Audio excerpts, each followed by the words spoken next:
الحمد لله وكفى وسلام على عباده الذين اصطفى أما بعد أعوذ بالله من الشيطان الرجيم بسم الله الرحمن الرحيم يوم نقول لجهنم هل امتلأت وتقول هل من مزيد وأزلفت الجنة للمتقين غير بعيد هذا ما توعدون لكل أواب حفيظ من خشي الرحمن بالغيب وجاء بقلب منيب سبحان ربك رب العزة عما يصفون وسلام على المرسلين والحمد لله رب العالمين اللهم صل على سيدنا محمد وعلى آل سيدنا محمد وبارك وسلم اللهم صل على سيدنا محمد وعلى آل سيدنا محمد وبارك وسلم اللهم صل على سيدنا محمد وعلى آل سيدنا محمد وبارك وسلم۔ آج صبح کی مجلس میں وہ اسباب بیان کیے گئے جن سے انسان کے دل کی موت واقع ہو جاتی ہے۔ اس مجلس میں وہ اسباب بیان کیے جائیں گے جن سے انسان کا مردہ دل زندہ ہو جاتا ہے۔ اسباب حیات القلوب،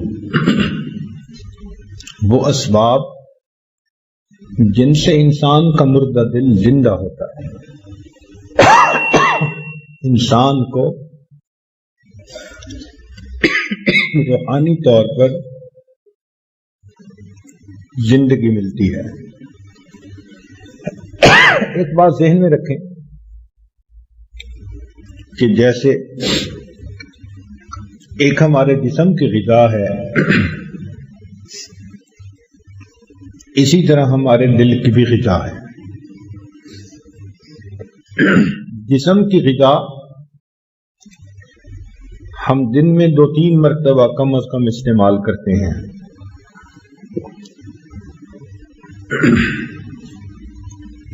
کھانا کھاتے ہیں، پانی پیتے ہیں، پھل، سبزیاں، مشروبات، یہ سب ہماری جسمانی غذا ہے۔ اسی طرح ہمارے دل کی بھی غذا ہے، وہ اللہ رب العزت کی طرف سے آنے والے انوار اور تجلیات ہیں۔ جب دل میں نور اترتا ہے تو دل کو غذا مل جاتی ہے۔ جب دل حکمت کی باتیں سنتا ہے تو دل کو غذا مل جاتی ہے۔ چنانچہ نبی علیہ السلام نے ارشاد فرمایا،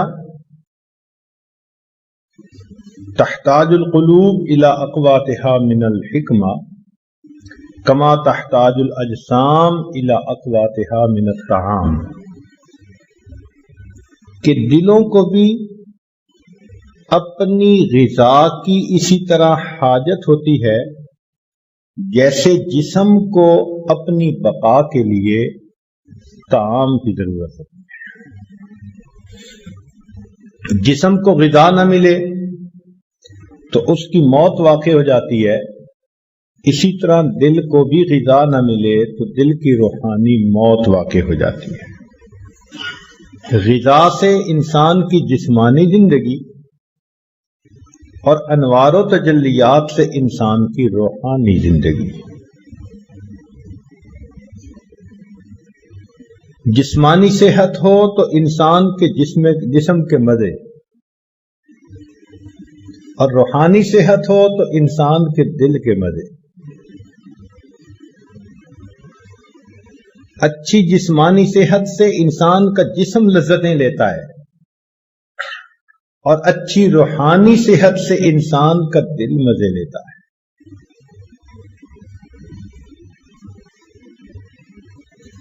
دل کی زندگی جسم کی زندگی سے زیادہ اہم ہے۔ کیوں؟ کہ جسمانی موت انسان کا دنیا سے رابطہ منقطع کر دیتی ہے، اور روحانی موت انسان کا پروردگار سے رابطہ منقطع کر دیتی ہے۔ لِكُلِّ شَيْءٍ إِذَا فَارَقْتَهُ عِوَضٌ وَلَيْسَ لِلَّهِ إِنْ فَارَقْتَ مِنْ عِوَضٍ۔ اے دوست، دنیا میں کسی چیز سے تو جدا ہوا، تیرے لیے اس کا کوئی نہ کوئی نعم البدل موجود ہے۔ اگر تو اللہ سے بچھڑ گیا، تیرے لیے اللہ کا کوئی بدل موجود ہے۔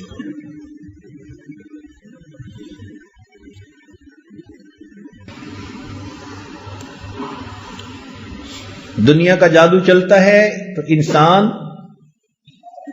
اللہ سے بچھڑ جاتا ہے، دور ہو جاتا ہے اپنے پروردگار سے، اللہ تعالیٰ کے گھر کا راستہ ہی بھول جاتا ہے۔ مسجد میں آ کر اس کی طبیعت گھبراتی ہے، نماز پڑھ کے مسجد سے باہر نکلتا ہے، یوں لگتا ہے جیسے اس کے سر سے بوجھ اتر گیا۔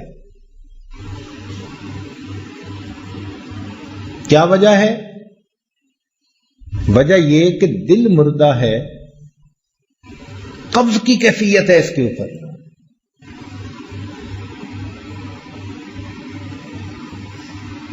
چنانچہ ایک بزرگ بڑی عجیب بات فرماتے تھے۔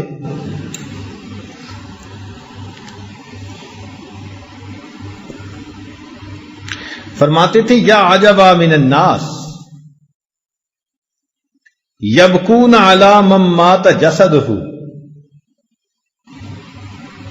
تعجب ہے انسانوں پر، تعجب ہے انسانوں پر کہ کسی کا جسم مر جائے تو یہ اس کے اوپر روتے ہیں، ولا یبکون علی من مات قلبہ وہو اشد، اور اگر کسی کا دل مر جائے تو اس پر ان کو رونا نہیں آتا، حالانکہ دل کی موت جسم کی موت سے زیادہ اشد ہوا کرتی ہے۔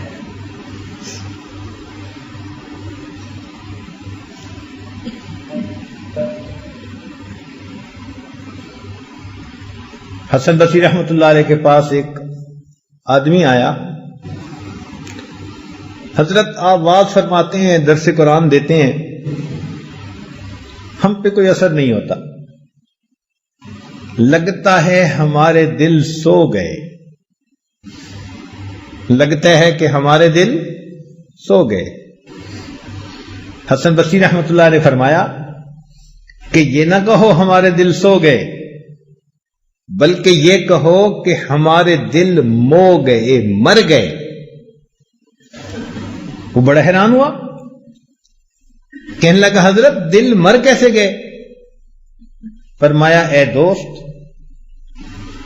اگر کوئی شخص سویا ہوا ہو، اسے جھنجھوڑا جائے، وہ جاگ اٹھتا ہے، جو جھنجھوڑنے سے نہ جاگے سویا ہوا نہیں، مویا ہوا ہوتا ہے۔ کسی بندے کے سامنے اللہ کا قرآن پڑھ کے سنایا جائے اور اس بندے کا دل اثر قبول نہ کرے، یہ اس دل کے موت کی پکی علامت ہوتی ہے۔ یہ سویا ہوا نہیں، یہ مویا ہوا دل ہے۔ اسی کو کہنے والے نے کہا، دل مردہ دل نہیں ہے، اسے زندہ کر دوبارہ، کہ یہی ہے امتوں کے مرض کہن کا چارہ۔ ایک وقت تھا دلوں میں، سینوں میں دل زندہ ہوتے تھے، تیری نگاہ سے دل سینوں میں کانپتے تھے، تیری نگاہ سے دل سینوں میں کانپتے تھے، کھویا گیا ہے تیرا جذبے کلندرانہ۔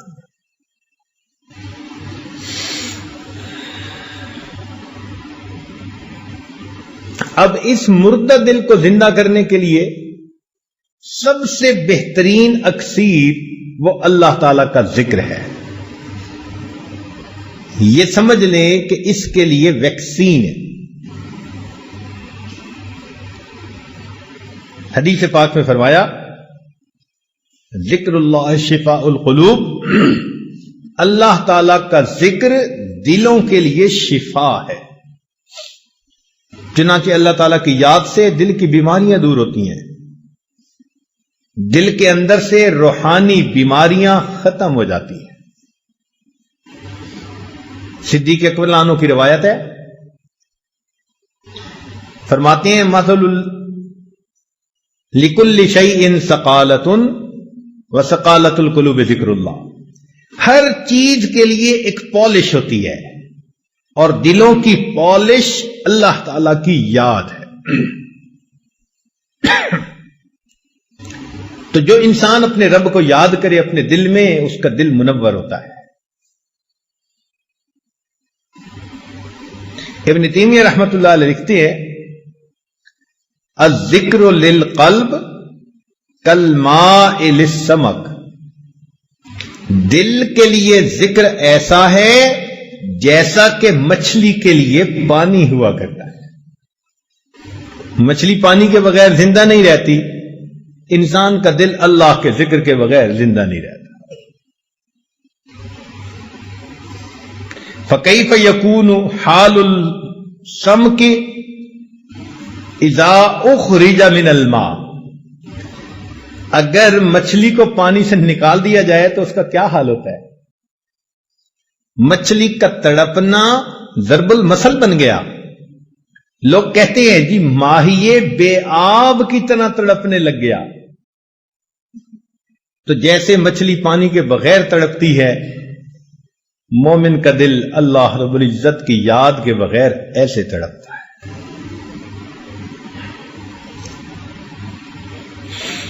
چنانچہ ابن قیم رحمت اللہ علیہ نے الوابل الصیب میں ذکر کے 90 فائدے گنوائے ہیں.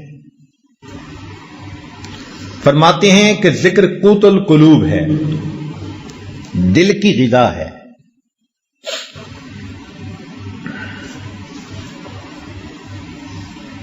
انہ یطرد الشیطان، ذکر سے شیطان انسان سے دفع دور ہو جاتا ہے.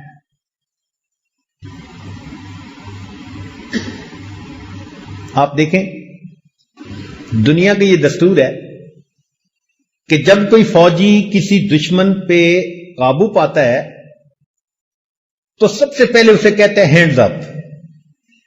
کیوں کہتا ہے؟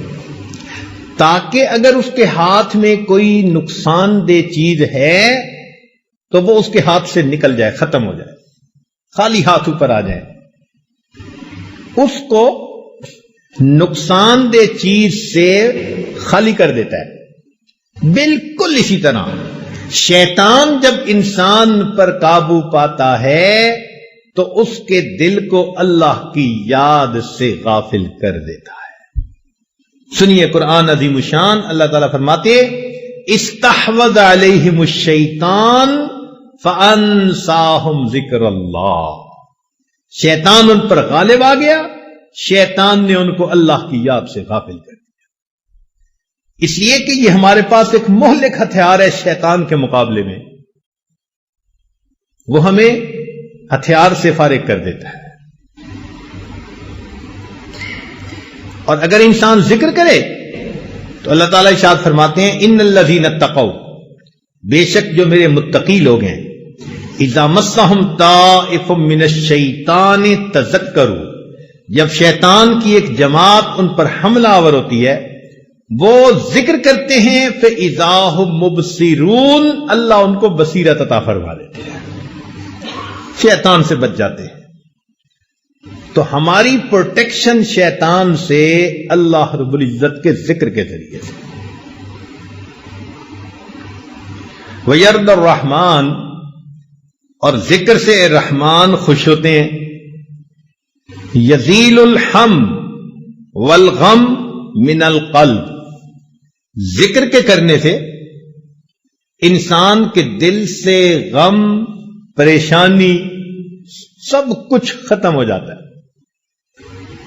اسی کو کسی نے یوں کہا، نہ دنیا سے، نہ دولت سے، نہ گھر آباد کرنے سے تسلی دل کو ہوتی ہے خدا کو یاد کرنے سے۔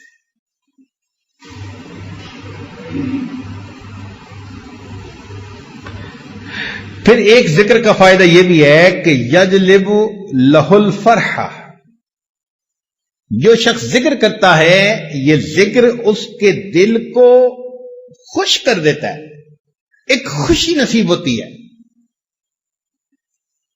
ذکر سے عجیب مستی ہوتی ہے۔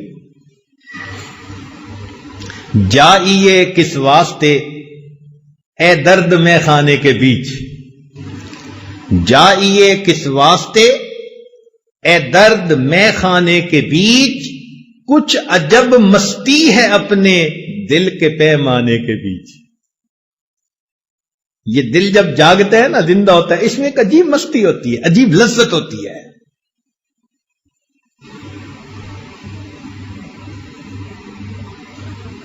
اسی کو حضرت باہو رحمت اللہ نے فرمایا، الف اللہ چمبے دی بوٹی، مرشد من میرے وچ لائی ہو، نفی اسبات دا پانی ملیا، ہر رگے ہر جائی ہو، اندر بوٹی مشک مچایا، جان پھلن پر آئی ہو، جیوے مرشد میرا باہو، جیں اے بوٹی لائی ہو۔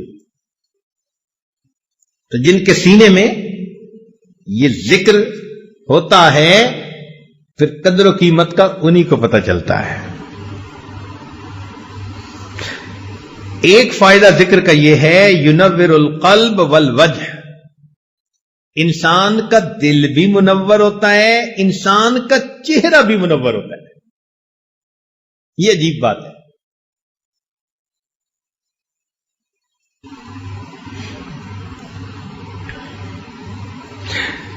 وَيَكْسُ الذَّاكِرَ الْمَحَابَةَ وَالْحَلَاوَةَ وَالنَّظْرَ، جو ذکر کرنے والا ہوتا ہے، ذکر کی بنا پر اس کے چہرے کے اوپر ایک ہیبت ہوتی ہے، اور ایک حلاوت ہوتی ہے، اور ایک رعنائی اور خوبصورتی ہوتی ہے۔ اللہ والوں کے چہروں کو دیکھو، اللہ تعالی کی یاد کا نور ان کے چہروں پہ چمک رہا ہوتا ہے۔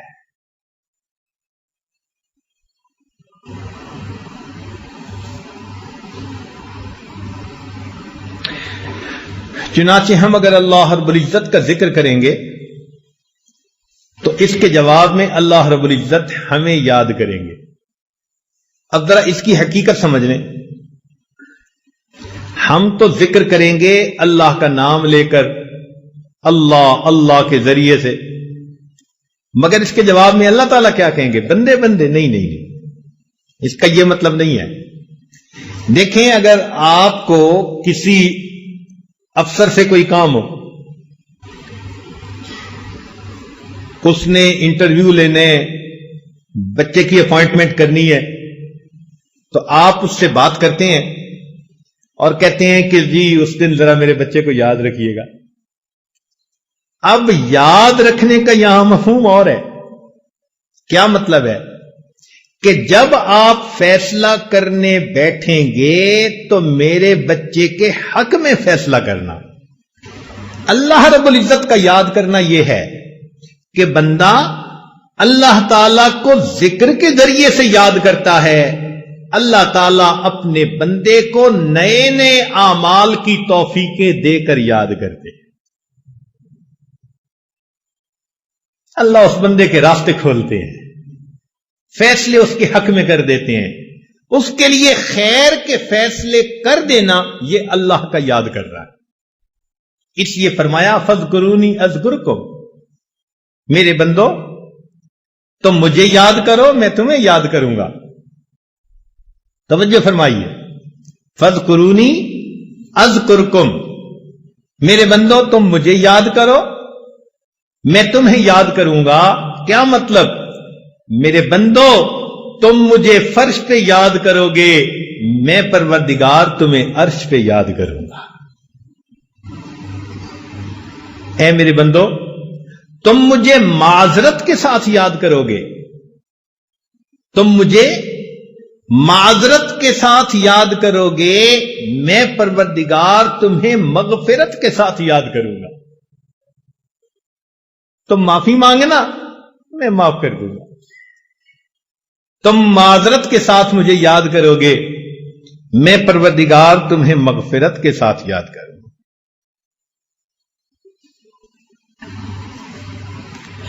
فاذکرونی اذکرکم، میرے بندو تم میرا احترام کرو گے، میں پروردگار مخلوق کے دلوں میں تمہاری عزتیں بٹھا دوں گا۔ کہتے ہیں بشر حافی رحمت اللہ علیہ شراب پیتے تھے، غفلت کی زندگی تھی۔ ایک دن جا رہے تھے، انہوں نے ایک کاغذ کے اوپر اللہ رب العزت کا نام لکھا دیکھا کہ کاغذ زمین پہ گرا ہوا تھا۔ ان کے دل میں خیال آیا یہ اللہ کا نام ہے۔ انہوں نے وہ کاغذ اٹھا کر اونچی جگہ پر رکھ دیا، اتنا سا عمل کیا۔ اللہ رب العزت نے وقت کے ایک ولی کے دل میں الہام فرمایا کہ جا کر بشر حافی سے کہہ دو کہ تم نے میرے نام کی عزت کی، اس کے جواب میں میں تمہارے نام کو پوری دنیا میں عزت عطا فرما دوں۔ تم نے تو پاؤں سے اٹھا کے سر تک میرے نام کو پہنچایا، میں تمہارے نام کو فرش سے اٹھا کے عرش تک پہنچا دوں۔ فاذکرونی اذکرکم، تم میرا ذکر کرو میں تمہارا ذکر کروں گا۔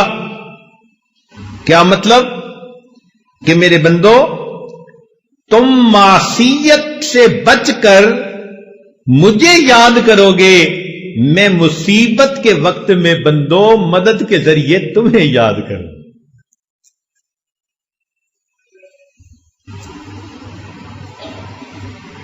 فاذکرونی اذکرکم، تم مجھے یاد کرو میں تمہیں یاد کروں گا۔ کیا مطلب؟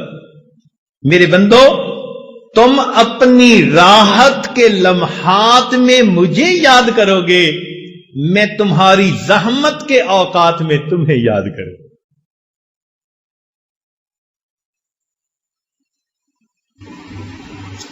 فاذکرونی اذکرکم، میرے بندو تم دنیا میں نرم بستروں پر لیٹ کر مجھے یاد کرو گے، اور میں پروردگار قبر میں تمہارے لیٹتے وقت تمہیں یاد کروں گا۔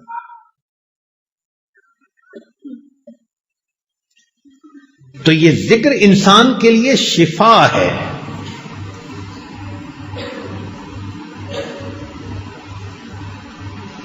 چنانچہ حسن بصری رحمت اللہ علیہ کے پاس ایک آدمی آیا،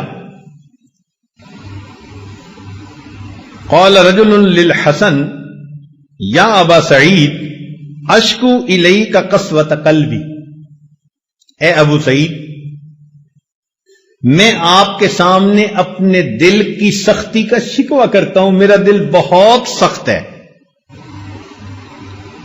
قال اذبہ بالذکر، فرمایا کہ تم ذکر کے ذریعے سے اپنے دل کو موم بنا لو۔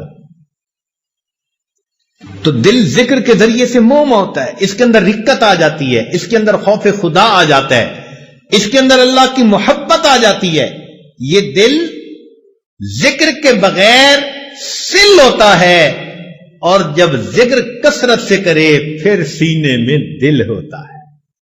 اب فیصلہ ہم کریں کہ ہمارے سینے میں دل ہے یا ہمارے سینے میں سل ہے۔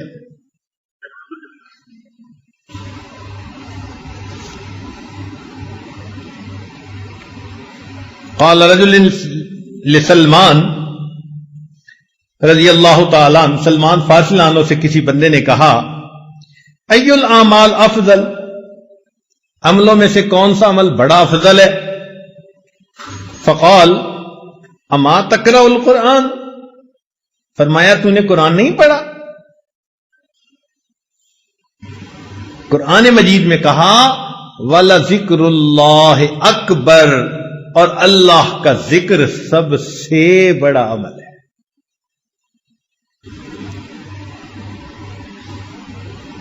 اسی حدیث پاک میں آتا ہے مثل الذی یذکر ربہ والذی لا یذکر ربہ کمثل الحی والمیت، مثال اس شخص کی جو ذکر کرتا ہے اور جو نہیں کرتا زندہ اور مردہ کسی ہے۔ ہم اللہ تعالی کا ذکر کثرت کے ساتھ کریں، اتنا کریں کہ دل جاری ہو جائے، دل زندہ ہو جائے، ایک لمحہ بھی ہم اللہ کی یاد سے غافل نہ ہو۔ گمے رہا رہی نے ستم ہائے روزگار، لیکن تیرے خیال سے غافل نہیں رہا۔ دنیا کے کاموں میں ہم لگے ہوئے ہوں، کھیتی باڑی میں، تجارت میں، زراعت میں، مگر ہمارے دل اللہ کی یاد میں لگے ہوئے ہوں۔ ایسا دل بن جائے،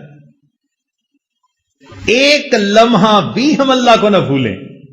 یہی تو ہمارے بزرگوں نے فرمایا کہ جو دم غافل سو دم کافر، جو سانس اللہ رب العزت سے غفلت میں گزر گیا، یوں سمجھ لو کہ وہ سانس کفر کی حالت میں گزر گیا۔ ایک لمحہ بھی اللہ سے غافل، ایسی کیفیت ہو ہماری، لیٹے بیٹھے چلتے پھرتے ہر وقت اللہ کی یاد دل میں۔ یاد میں تیری سب کو بھلا دوں، کوئی نہ مجھ کو یاد رہے، تجھ پر سب گھر بار لٹا دوں، خانہ دل آباد رہے، سب خوشیوں کو آگ لگا دوں، غم سے تیرے دل شاد رہے، سب کو نظر سے اپنی گرا دوں، تجھ سے فقط فریاد رہے، اب تو رہے بس تا دم آخر، ورد زباں اے میرے الہ، لا الہ الا اللہ، لا الہ الا اللہ۔ ایسا ذکر جب زندگی میں کثرت سے ذکر کریں گے، پھر آخری لمحے میں کلمہ ہماری زبان پر آسانی سے جاری ہو جائے۔ تو ذکر کی کثرت یہ دل کی سختی کا علاج ہے۔ دل کی موت اگر ہو چکی تو اس کے لیے یہ حیات کی مانند ہے۔ اس لیے قرآن مجید میں ذکر کثیر کا حکم، یا ایھا الذین آمنوا اذکروا اللہ ذکرا کثیرا والذاکرین اللہ کثیرا والذاکرات۔ تو دیکھو ہر جگہ ذکر کثیر کا حکم ہے، کثرت سے ذکر کریں، کثرت سے ذکر کریں۔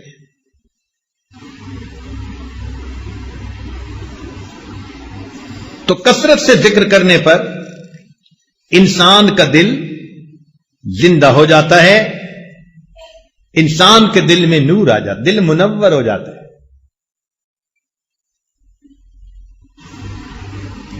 حضرت خواجہ مجذوب رحمت اللہ علیہ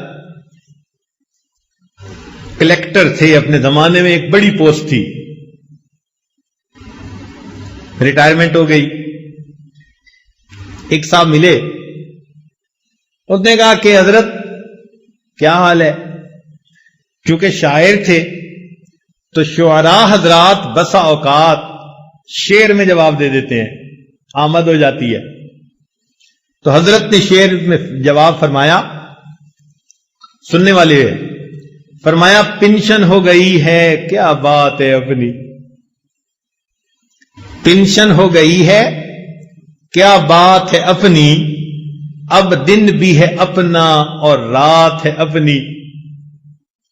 پنشن ہو گئی ہے کیا بات ہے اپنی، اب دن بھی ہے اپنا اور رات ہے اپنی، اب اور ہی کچھ ہے میرے دن رات کا عالم، ہر وقت ہی رہتا ہے ملاقات کا عالم۔ یہ کیفیت بندے کی ہو، اب اور ہی کچھ ہے میرے دن رات کا عالم، ہر وقت ہی رہتا ہے ملاقات کا عالم۔ اتنا ذکر کرے کہ اللہ رب العزت دل میں آ جائے، اللہ دل میں سما جائے، بلکہ سچ کہوں کہ اللہ دل میں چھا جائے۔ ایسی اللہ رب العزت کی محبت.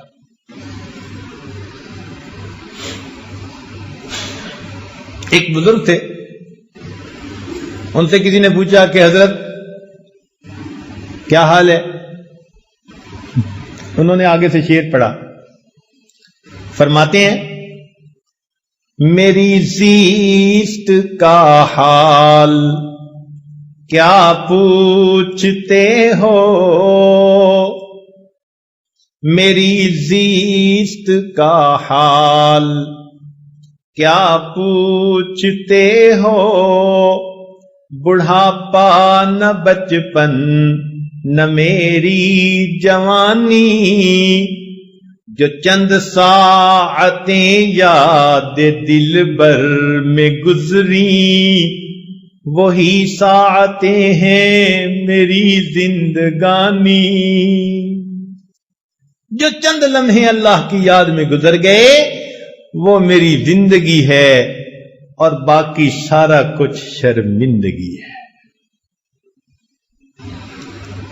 تو دل کو زندہ کرنے کے اسباب میں سے پہلا سبب ذکر کی کثرت. ہمارے مشائخ یہی سبق دیتے ہیں. سب سے پہلے فرماتے ہیں کہ 2 حصوں میں کرو. ایک تو چلتے پھرتے لیٹے بیٹھے اللہ کی طرف دھیان رکھو، اس کو وقوف قلبی کہہ دیتے ہیں. اور ایک فرماتے ہیں کہ صبح اور شام 15 منٹ آدھا گھنٹہ ساری دنیا سے ہٹ کٹ جاؤ اور اللہ تعالی کی یاد میں ڈوب جاؤ. ساری دنیا سے ہٹ کٹ جاؤ اور اللہ تعالی کی یاد میں ڈوب جاؤ. جب انسان یوں مراقبہ کرتا ہے نا صبح و شام، تو دل کی کیفیات دوبارہ تازہ ہو جاتی ہیں. آج کل کے دور میں اس کو سمجھنا بہت آسان ہے. دیکھیں آج کل تو چھوٹے بڑے بہت لوگوں کے پاس سیل فون ہوتا ہے، موبائل فون. اس کی بیٹری ہوتی ہے. اب اگر سارا دن اس پر باتیں کرتے رہیں تو اس کی بیٹری ڈسچارج ہو جاتی ہے. اس کو پھر چارجر سے لگانا ضروری ہوتا ہے.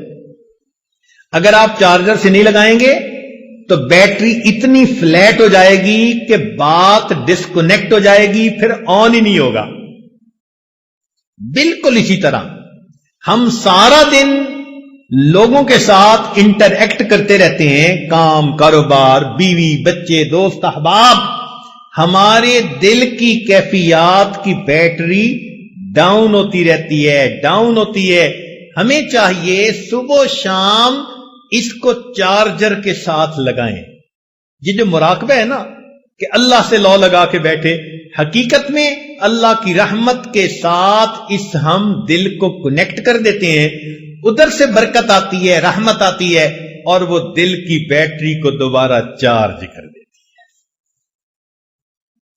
اس لیے صبح و شام کا ذکر بہت ضروری. یہ پہلا سبب. دوسرا سبب جس سے دل زندہ ہوتا ہے وہ ہے تلاوت القرآن. آدمی کم از کم 1 پارہ روزانہ تلاوت کرے. بہت مشکل ہو تو چلو آدھا پارہ. کوئی دن زندگی کا اللہ تعالی کی یاد کے بغیر نہ گزرے، تلاوت قرآن کے بغیر نہ گزرے. ہمارے ان لاز کے ایک بزرگ تھے، دارالعلوم دیوبند سے انہوں نے فراغت حاصل کی تھی. میری ایک مرتبہ ان کی ملاقات سوات میں ہوئی تو وہ کہنے لگے کہ میں امام العلماء والصلحاء حضرت خواجہ عبد المالک صدیقی رحمت اللہ علیہ سے بیعت ہوا، اور اس وقت انہوں نے فرمایا کہ 1 پارہ روزانہ تلاوت کرنا. فرمانے لگے کہ آج اس بات کو کہے 43 ایئرز گزر چکے ہیں، ان 43 سال میں ایک دن بھی میرے قرآن کی تلاوت میں لاغا نہیں ہوا. جب ایسے لوگ اللہ کے سامنے نام اعمال لے کر جائیں گے، ہمیں کتنی شرمندگی ہوگی کہ ہمارے کتنے دن تلاوت کے بغیر جا چکے ہیں. اب دیکھو 43 سال سردی بھی، گرمی بھی، صحت بھی، بیماری بھی، دیس بھی، پردیس بھی، خوشی بھی، غمی بھی، 100 عوارض ہوتی ہیں، مگر وہ کہتے ہیں میں نے ایک پارے کی تلاوت پکی کر.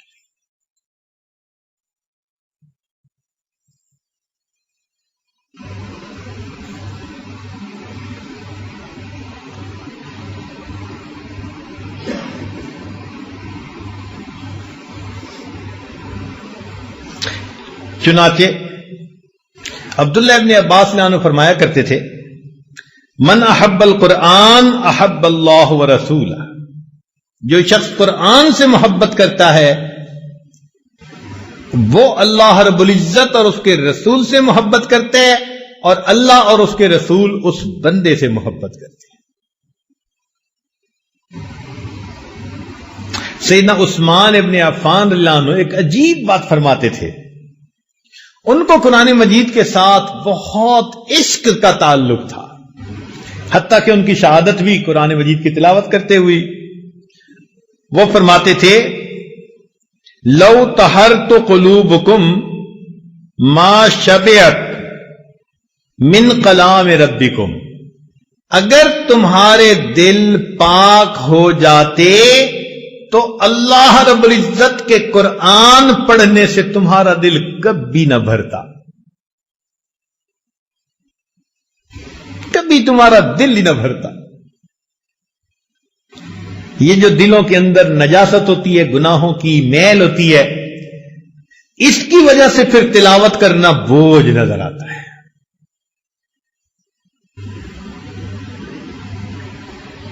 لاہور میں ایک مسجد میں درس قرآن دینے کا موقع ملا تو جو وہاں کے امام خطیب تھے وہ کہنے لگے حضرت میرے ہاں ناشتے پہ چلیں. ہم ان کے ہاں چلے گئے. وہ بتانے لگے کہ حضرت میرے والد عاشق قرآن تھے.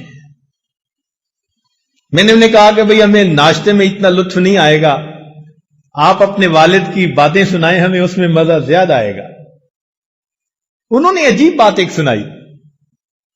کہنے لگے کہ میرے والد صاحب کو کسی نے یہ کہہ دیا کہ اگر آپ ایک قرآن پاک روز تلاوت کریں اور 2 سال آپ کا یہ معمول رہے تو قرآن مجید کا فیض آپ کی آنے والی نسل میں جاری ہو جائے گا. کہنے لگے والد صاحب نے عمل کرنا شروع کر دیا، روزانہ ایک قرآن مجید پڑھتے ہیں، روزانہ ایک قرآن مجید. اب بتائیں کہ 2 سال کوئی تھوڑا وقفہ تو نہیں نہ ہوتا. انہوں نے مستقل 2 سال ایک قرآن مجید روز پڑھا. کہنے لگے اس کا نتیجہ یہ ملا کہ میرے والد صاحب کی جتنے بیٹے جتنی بیٹیاں، ان کے آگے جتنے بیٹے جتنی بیٹیاں، کسی کی عمر اگر 7 سال سے زیادہ ہے تو وہ قرآن مجید کا حافظ ہے. میرے والد کی نسل سے کوئی بیٹا بیٹی ایسی نہیں، نرینہ یا مادینہ کوئی اولاد ایسی نہیں کہ جو دنیا میں زندہ ہو 7 سال سے اوپر ہو قرآن کے حافظ نہ ہو.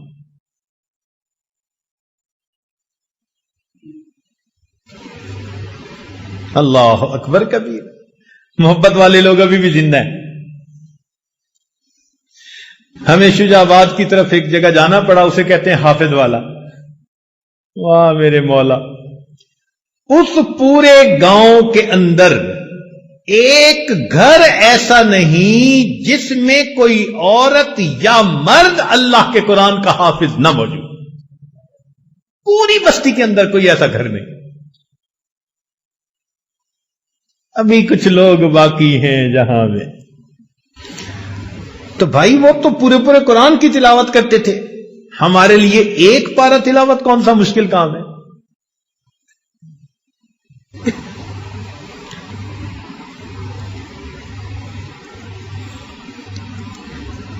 جیسے گرمی کے موسم میں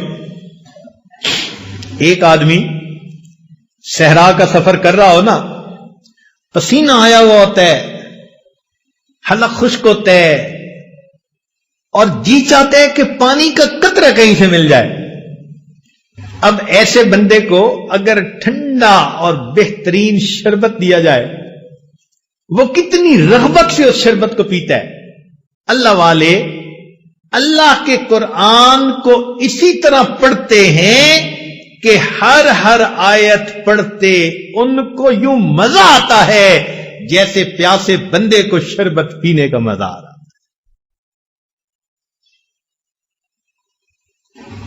آج کل کے نوجوان آئس کریم کھاتے ہیں جی، ونیلا آئس کریم. اچھا بھائی، کہتے ہیں جی کہ بس اس کو کھائیں تو ہر دفعہ کھانے کا مزہ. اللہ والوں کے دل کی یہی کیفیت، ان کو قرآن مجید کی ہر آیت پر اس طرح مزہ آتا ہے جس طرح ہمیں آئس کریم ہر دفعہ منہ میں لے جانے کا مزہ آتا ہے. اصل میں ہم اس مزے سے واقف نہیں نا، اس لیے، ورنہ آسان کام ہوتا ہے عشاء کے وضو سے فجر کی نماز پڑھ لینا. 40 سال عشاء کے وضو سے فجر کی نمازیں پڑھی ہمارے بزرگوں نے. وہ رات کے اندھیرے کے اس طرح منتظر ہوتے تھے، ہم تہجد پڑھیں گے جس طرح دلہا اپنی دلہن سے ملاقات کے لیے رات کا منتظر ہوا کرتا ہے. اس لیے کہتے تھے کہ لوگوں کا دن سورج کے طلوع ہونے سے شروع ہوتا ہے اور ہمارا دن سورج کے غروب ہونے سے شروع ہوتا ہے. امام راضی رحمت اللہ علیہ فرماتے تھے، اللہ دن اچھا نہیں لگتا مگر تیری یاد کے ساتھ، رات اچھی نہیں لگتی مگر تجھ سے راز و نیاز کے ساتھ. مجھ کو نہ اپنا ہوش نہ دنیا کا ہوش ہے، بیٹھا ہوں مست ہو کے تمہارے جمال میں، تاروں سے پوچھ لو میری روداد زندگی، راتوں کو جاگتا ہوں تمہارے خیال میں. اللہ کی یاد میں راتوں کو جاگتے ہیں. تیسرا سبب جس سے انسان کا دل زندہ ہوتا ہے، الاستغفار. استغفار پڑھنا. ہمارے مشائخ فرماتے ہیں 100 دفعہ صبح 100 دفعہ شام، یہ کم از کم ہے، ورنہ 200 مرتبہ صبح 200 مرتبہ شام پڑھے. استغفار پڑھنے سے انسان کے دل کی میل دور ہو جاتی ہے.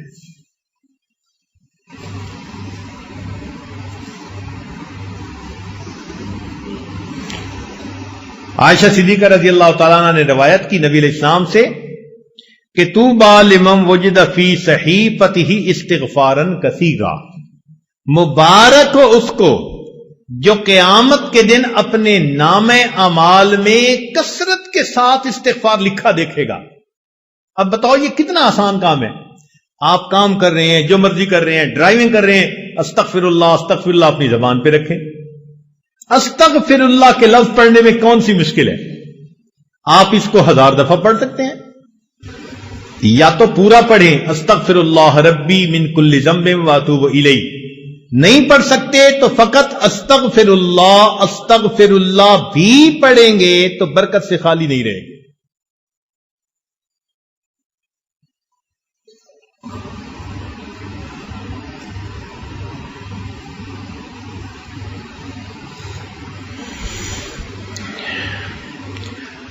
چوتھا سبب جس سے دل زندہ ہوتا ہے، الصلاۃ علی النبی. نبی علیہ الصلوۃ والسلام پر درود شریف کا پڑھنا.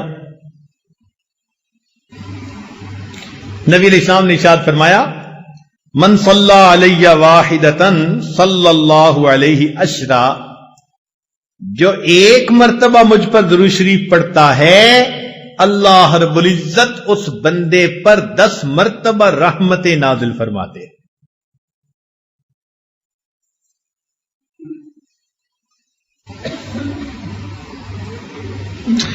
چنانچہ ہمارے مشائخ نے لکھا ہے، وَكَذَلِكَ جَعَلَ جَزَاءَ ذِكْرِ نَبِيِّهِ ذِكْرَ مَنْ ذَكَرَهُ، کہ اللہ تعالیٰ کو اپنے محبوب سے ایسی محبت ہے کہ جو اللہ تعالی کے محبوب کو یاد کرتا ہے درود شریف پڑھنے کے ذریعے سے اللہ اس بندے کو 10 مرتبہ یاد کرتے.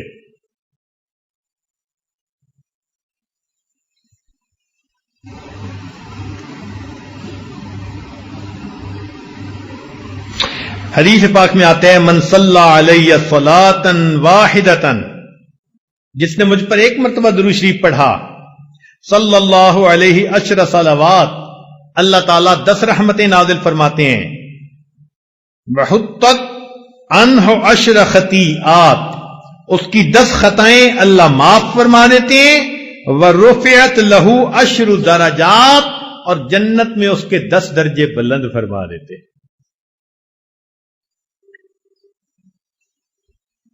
اس لیے نبی علیہ السلام نے ارشاد فرمایا البخیل من ذکرت عندہ فلم یصلی، بخیل ہے وہ شخص جس کے سامنے میرا نام آئے، میرا تذکرہ ہو اور وہ مجھ پر درود نہ پڑھے. اس لیے جب بھی نبی علیہ السلام کا نام نامی اس میں گرامی آئے تو صلی اللہ علیہ وسلم کم از کم ضرور پڑھنا چاہیے. حدیث پاک میں آتا ہے کہ ان للہ ملائکۃ سیاحین، اللہ تعالیٰ کے کچھ فرشتے ایسے ہیں جو زمین کے اندر چلتے پھرتے ہیں، سیاحت کرتے ہیں. یبلغونی ان امتی السلام، میرا امتی جو مجھ پر درود پڑھ رہا ہوتا ہے یہ فرشتے اس درود و سلام کو مجھ تک پہنچا دیتے ہیں. اور ایک حدیث پاک میں فرمایا ان اول الناس بی یوم القیامت اکثرہم علی صلاۃ، قیامت کے دن میرے سب سے قریب وہ انسان ہوگا جو سب سے زیادہ مجھ پر درود شریف پڑھنے والا ہو.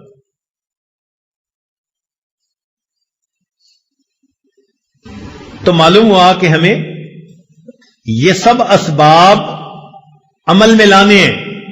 اللہ کا ذکر کثرت سے کرنا ہے، اور 2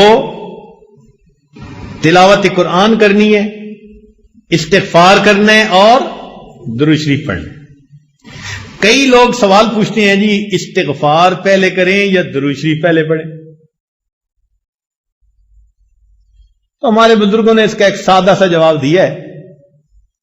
اگر کوئی کپڑا میلا ہو تو اس کو ترتیب یہی ہے کہ پہلے دھوتے ہیں اور پھر اس کے اوپر عطر لگا دیتے ہیں. یا کبھی ایسا ہوا کہ کسی نے پہلے عطر لگا دی ہو بعد میں دھویا ہو؟ پہلے کیا کرتے ہیں؟ دھو لیتے ہیں، بعد میں کیا کرتے ہیں؟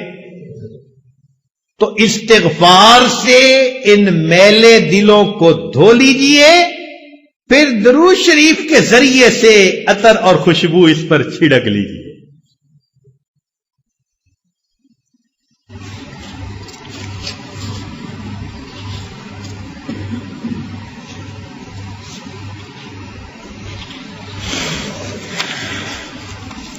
اگلا سبب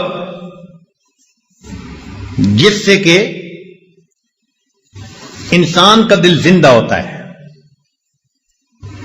صحبت شیخ. اللہ تعالیٰ ارشاد فرماتے ہیں یا ایھا الذین آمنوا اتقوا اللہ وکونوا مع الصادقین، اے ایمان والو اللہ سے ڈرو اور سچوں کے ساتھ رہو، جن کے قول اور فعل میں تضاد نہیں ہوتا، جن میں درنگی نہیں ہوتی. ایسے لوگوں کی صحبت اختیار کرو. اس صحبت سے انسان کا دل بہت جلدی سنورتا ہے. ان اللہ والوں کے دل مقناطیس کی طرح ہوتے ہیں. جیسے لوہے کو مقناطیس کھینچتا ہے، اللہ کے بندوں کے دلوں کو اللہ والوں کے دل ایسے کھینچتے ہیں.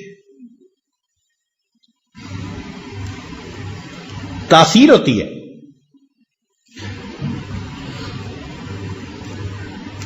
ہم لوگ جب الیکٹریکل انجینئرنگ پڑھتے تھے تو ہمیں ٹرانسفارمر کے بارے میں پڑھاتے ہوئے انہوں نے کہا کہ دیکھو، ایک ادھر کی وائنڈنگ ہوتی ہے پرائمری، ایک ادھر کی وائنڈنگ ہوتی ہے سیکنڈری. ان میں فزیکلی کنٹیکٹ کوئی نہیں ہوتا، مگر ادھر سے وولٹیج ادھر انڈیوس ہو جاتا ہے. بالکل یہی حال کہ اللہ والوں کی صحبت میں جو بندہ بھی آ کر بیٹھتا ہے وہ ہائی وولٹیج جو ہوتا ہے نا اللہ کی محبت کا، وہ دوسرے سینوں میں بھی انڈیوس ہو جاتا ہے.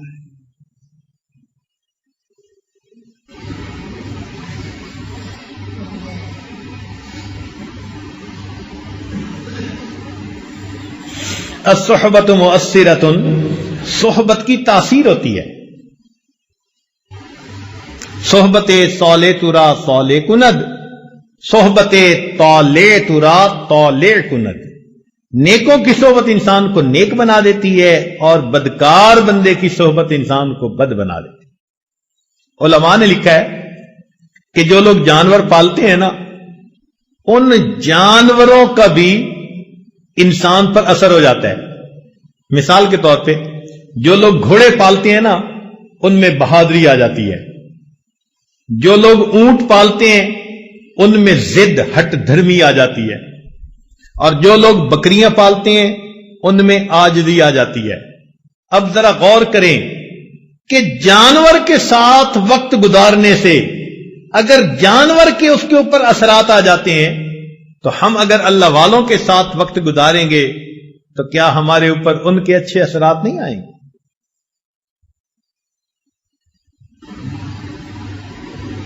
نہ پوچھن خرقہ پوشوں کی ارادت ہو تو دیکھن کو، یدے بیضا لیے بیٹھے ہیں اپنی آستینوں میں.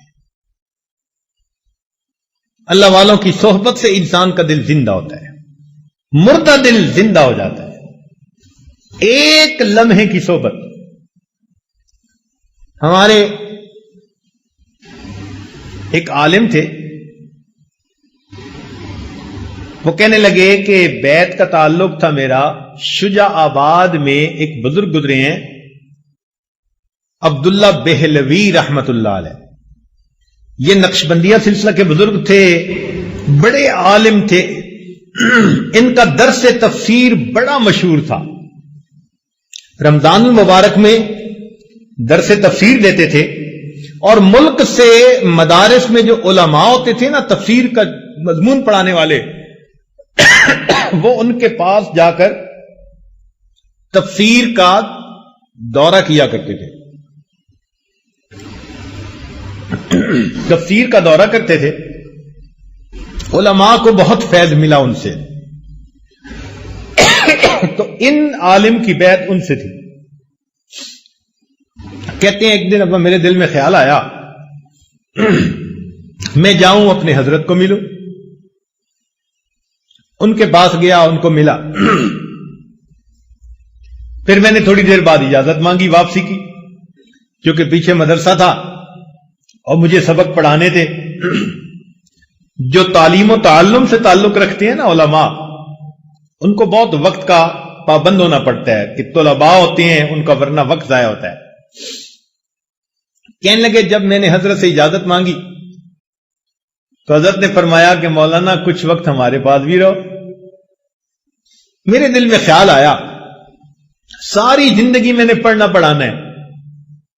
میں نے فون کر دیا اور محتمم کو بتا دیا کہ جی میں 3 دن شیخ کی خدمت میں رہنا چاہتا ہوں، میرا سبق میرے فلاں دوست کو کہہ دیں وہ پڑھا دیں گے تو طلباء کا نقصان نہیں ہوگا. میں 3 دن رہا. کہتے ہیں کہ 3 دن شیخ کی صحبت میں رہنے کا نتیجہ یہ نکلا کہ جب لوٹ کر میں واپس گھر آیا تو آنے والے 3 سال میں ایک مرتبہ بھی میری تہجد قضا نہ ہوئی. 3 راتوں کا بدلہ یہ ملا کہ 3 سال میں ایک مرتبہ بھی میری تہجد قضا نہ.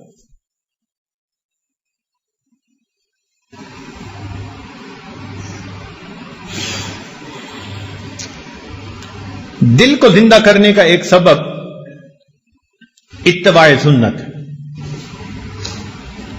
ہر کام نبی علیہ الصلوۃ والسلام کی سنت کے مطابق کریں. ہر کام، کھانا پینا، چلنا پھرنا، اٹھنا بیٹھنا، رفتار، گفتار، کردار، ہر چیز نبی علیہ السلام کی سنت کے مطابق. ہمارے سلسلہ عالیہ نقشبندیہ میں اس کا بہت اہتمام بتایا جاتا ہے.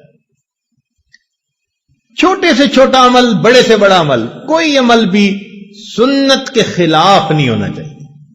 ہر وقت نظر اس چیز کو تلاش کرتی رہے کہ میں نے اس عمل میں کیسے کرنا ہے. اور اس کا بہترین طریقہ یہ بھی ہے کہ مسنون دعائیں یاد کر لیجئے. کتابیں مل جاتی ہیں چھوٹی سی، نبی علیہ الصلوۃ والسلام کی مسنون دعائیں، پیارے نبی علیہ السلام کی پیاری دعائیں، ان کو یاد کر لیں اور جس موقع پر پڑھنے کی دعا ہو اس پر پڑھتے رہیں. جو لوگ کہتے ہیں نا جی کہ وقوف قلبی نہیں رہتا، وہ دوسرے لفظوں میں بتا رہے ہوتے ہیں جی کہ میں مسنون دعا کی پابندی کوئی نہیں کرتا.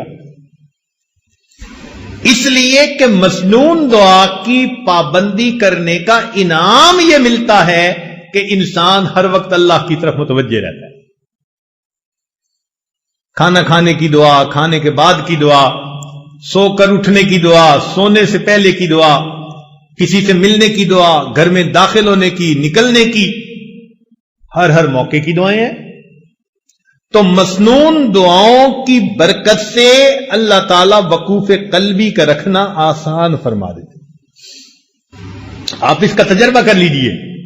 جب آپ محسوس کریں نا کہ جی میں وقوف قلبی کا دھیان نہیں رکھ سکتا یا رکھنا مشکل ہے، آپ محسوس کریں گے کہ سنت دعائیں پڑھنے میں آپ کوتاہی کر رہے ہیں. ان کی پابندی کریں، آٹومیٹکلی اللہ کی طرف دھیان رہے گا، توجہ رہے گی.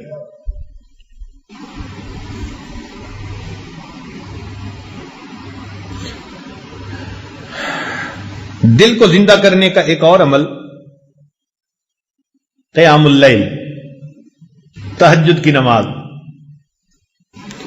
چنانچہ جو لوگ چاہتے ہیں کہ اللہ رب العزت سے تعلق ہو، ان کی محبت دل میں ہو، ہم اللہ تعالیٰ کے مقبول بندوں میں شامل ہو جائیں، ان کو چاہیے کہ رات کے آخری پہر میں چند رکعت نفل اللہ کے حضور ضرور پڑھا کریں. اللہ تعالیٰ فرماتے ہیں والذین یبیتون لربہم سجدا وقیاما.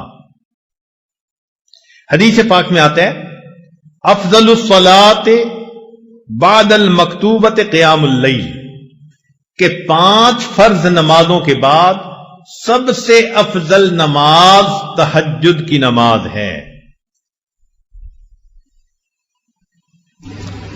قیل للحسن، حسن رحمت اللہ علیہ سے یہ کہا گیا ما بال المتحجدین احسن الناس وجہا، کیا وجہ ہے کہ تہجد پڑھنے والوں کے چہرے بڑے منور ہوتے ہیں، ان کے چہروں پہ بڑا نور ہوتا ہے.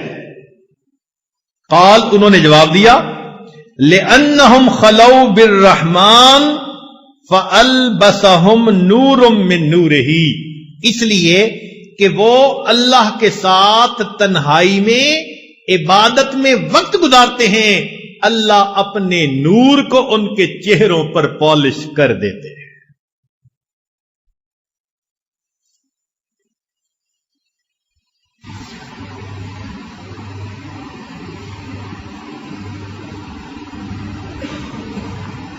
ایک بزرگ فرمایا کرتے تھے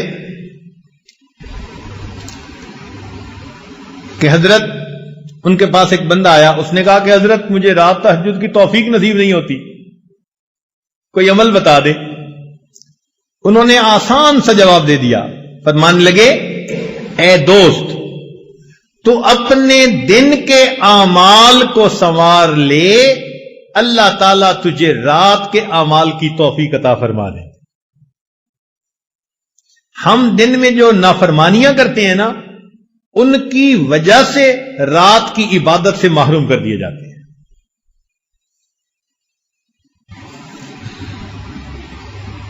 فقال لا تعصه بالنهار، تو دن میں اللہ کی نافرمانی نہ کر.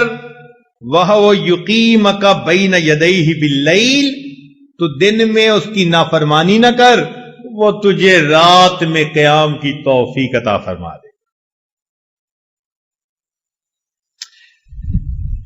یروان سفیان ثوری رحمۃ اللہ سے یہ بات منقول ہے، فرماتے تھے کہ حرمت قیام اللیل 5 اشہر بذنب اصبتہ، ایک مرتبہ ایک گناہ مجھ سے سرزد ہو گیا جس کی وجہ سے 5 مہینے تہجد کی نماز سے میں محروم ہو گیا۔ اور پتہ ہے وہ گناہ کون سا تھا؟ فرماتے ہیں گناہ یہ تھا کہ ایک نوجوان دعا مانگتے ہوئے رو رہا تھا اور میں نے اس کی طرف دیکھ کر گمان کیا کہ یہ ریاکاری کر رہا ہے۔ میں نے اپنے دل میں اتنا سوچا یہ ریاکاری کر رہا ہے۔ اس بدگمانی کے گناہ کی وجہ سے اللہ نے 5 مہینے تہجد سے مجھے محروم کر دیا۔ اور ہم کتنی بدگمانیاں کرتے ہیں لوگوں کے بارے میں بھائی، ہر کسی سے بدگمان الا ماشاء اللہ، پھر کہتے ہیں جی تہجد نہیں ملتی۔ اور پھر بعض دوست تو ایسے ہیں جو بڑے مطمئن ہوتے ہیں، اور جی ہم سارا دن مدرسے میں قرآن پڑھاتے ہیں، حدیث پڑھاتے ہیں، رات تہجد نہ پڑی تو کیا ہوا، ثواب تو مل ہی جاتا ہے۔ تو بھئی صحابہ کرام سارا دن سبزیاں بیچتے تھے جو وہ رات کو تہجد کا اتنا اہتمام کرتے تھے، وہ کیا کرتے تھے؟ وہ بھی تو سارا دن دین کے کام میں لگے رہتے تھے نا، فرسان بالنہار ہوتے تھے اور پھر اللہ ان کو رہبان باللیل بنا دیا کرتے، رات گھوڑے کی پیٹھ پہ ہوتے تھے صبح میں اور رات مسلح کی پیٹھ پر ہوا کرتے تھے۔ تو یہ تو نفس ہمیں مطمئن کر دیتا ہے نا کہ کوئی بات نہیں اگر تہجد کی توفیق نہیں ملتی۔ اچھا ایک بات ذرا توجہ سے سنیں کہ ایک تو ہے ہمارا سوچنا ہم تہجد پہ نہیں اٹھتے، اور ایک سوچ کا انداز اور بھی ہے، وہ کیا؟ حدیث پاک میں آتا ہے اللہ تعالی رات کو فرشتوں کی 3 جماعتیں بنا دیتے ہیں۔ فرشتوں کی کتنی جماعتیں؟ 3 جماعتیں بنا دیتے ہیں۔ ایک جماعت کو کہتے ہیں کہ دیکھو فلاں فلاں میرے مقبول بندے ہیں، تم جاؤ اور ان کو پر مار کے جگا دو، یہ تہجد میں اٹھنے کا وقت ہے، یہ اٹھیں گے مجھ سے مانگیں گے، میں پروردگار ان کی جھولیوں کو بھر دوں گا۔ چنانچہ یہ لوگ سوئے ہوئے ہوتے ہیں، نہ گھڑی کا الارم نہ کوئی اور، اچانک ان کی آنکھ کھل جاتی ہے، یہ اللہ تعالیٰ کی طرف سے فرشتے اٹھا دیتے ہیں، ان کو اچانک آنکھ کھل جاتی ہے، دل میں ارادہ لے کے سوتے ہیں 3 بجے اٹھنے، 3 بجے آنکھ کھلتی ہے، تو اللہ تعالیٰ کے فرشتے جگا دیتے ہیں۔ اور پھر دوسرے گروپ کو اللہ فرماتے ہیں کہ جاؤ فلاں فلاں فلاں میرے ناپسندیدہ بندے ہیں، میں انہیں پسند نہیں کرتا، تم جاؤ اور ان کو تھپکی دے کے سلا دو، یہ میرے نیک مقبول بندوں کے اٹھنے کا وقت ہے اور میں نہیں چاہتا کہ اس موقع پر یہ مجھے اپنی شکل دکھائیں۔ رات کے 1 بجے تک جاگتے رہیں گے، 2 بجے تک جاگتے رہیں گے، جب تہجد کا وقت شروع ہو جائے گا نیند آ جائے گی۔ آپ شادی بیاہ پہ دیکھیں، لوگ پروگرام بناتے ہیں آج شادی کی رات ہے جی ساری رات جاگیں گے، ساری رات نہیں جاگتے، جب تہجد کا وقت شروع ہوتا ہے سارا مجمع سو جاتا ہے، گھر کی عورتیں سو جاتی ہیں، مرد سو جاتی ہیں، مہمان بچے سب سوئے پڑے ہوتے ہیں، وہ سوئے نہیں ہوتے، ان کو سلا دیا جاتا ہے۔ تو یوں بھی تو ہم سوچ سکتے ہیں نا کہ ہم تہجد نہیں پڑھتے، نہیں، شاید ہم سے کوئی ایسا گناہ ہوتا ہے اللہ تعالیٰ اس برکت والے وقت میں ہماری شکل دیکھنا پسند ہی نہیں کرتے۔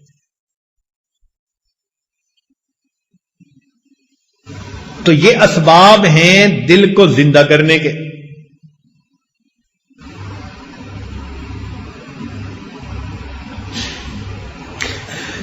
ایک آخری سبب الدعا، یہ جتنے اعمال ہیں یہ بندہ کر لے،